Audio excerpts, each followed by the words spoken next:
নমস্কাৰ সন্ধিয়াৰ বহুকেইটা গুৰুত্বপূৰ্ণ খবৰ চাবলৈ আমাৰ চেনেলটো ছাবস্ক্ৰাইব কৰি ভিডিঅ'টোত এটাকে লাইক কৰি দিব। তেনেহ'লে আহক আজি সন্ধিয়াৰ বহুকেইটা গুৰুত্বপূৰ্ণ খবৰ। আজিৰ সন্ধিয়াৰ প্ৰথমটো খবৰ হৈছে ৩ লাখ সাধাৰণ গোচৰ নিষ্পত্তি কৰিব অসম চৰকাৰে, কেবিনেটত গুৰুত্বপূৰ্ণ সিদ্ধান্ত। দেওবাৰে অসম চৰকাৰৰ কেবিনেট বৈঠকত প্ৰায় ৩ লাখ সাধাৰণ গোচৰ নিষ্পত্তিৰ বাবে গুৰুত্বপূৰ্ণ সিদ্ধান্ত গ্ৰহণ কৰে। এই কথা বৈঠকৰ সামৰণিৰ পাছত সংবাদ মাধ্যমৰ আগত প্ৰকাশ কৰে মন্ত্ৰী জয়ন্ত মল্লবৰুৱাই। তেখেতে কয় যে অসমত বহু লক্ষাধিক সাধাৰণ গোচৰৰ অমীমাংসিত গোচৰ হিচাপে আছে। সেই সিদ্ধান্তৰ ফলত গোচৰৰ বেকলগ হ্ৰাস পাব আৰু কাৰাগাৰৰ কয়দীৰ ভিৰ কমিব বুলি মন্ত্ৰীগৰাকীয়ে উল্লেখ কৰে। আজি সন্ধিয়াৰ বহুকেইটা গুৰুত্বপূৰ্ণ খবৰ।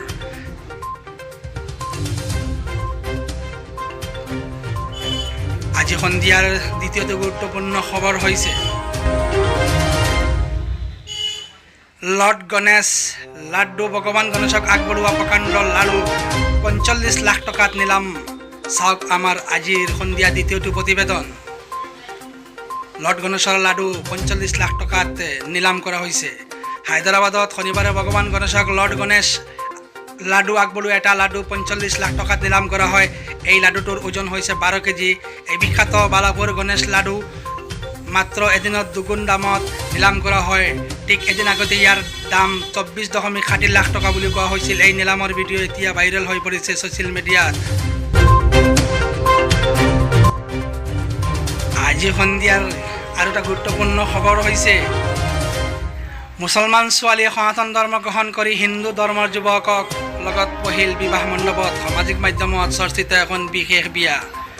মুছলমান ছোৱালীয়ে সনাতন ধৰ্ম গ্ৰহণ কৰি হিন্দু যুৱকৰ লগত বহিল বিবাহ মণ্ডপত। সামাজিক মাধ্যমত চৰ্চিত এখন বিশেষ বিয়া। এই ঘটনাটো হয় এখন বিশেষ বিয়া। পাত্ৰী ইশিকা আৰু পাত্ৰ ৰাহুল ৰাজস্থানৰ এগৰাকী মুছলমান ছোৱালী ইকৰাই সনাতন ধৰ্ম গ্ৰহণ কৰি বৈদিক কাৰ্যৰে হিন্দু ল'ৰা ৰাহুল বৰ্মাৰ সৈতে বিয়াত বহে।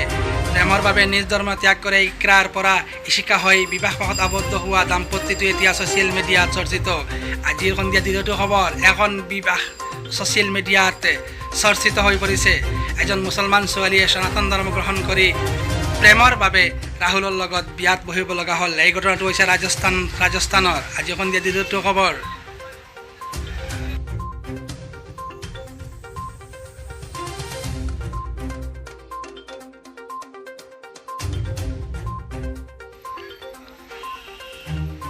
বিদ্যালয় শৌচালয়ত সন্তান প্ৰসৱ কৰিলে ছাত্ৰীয়ে, কলমেৰে কাটিলে অম্বালিকান বৰ্ড।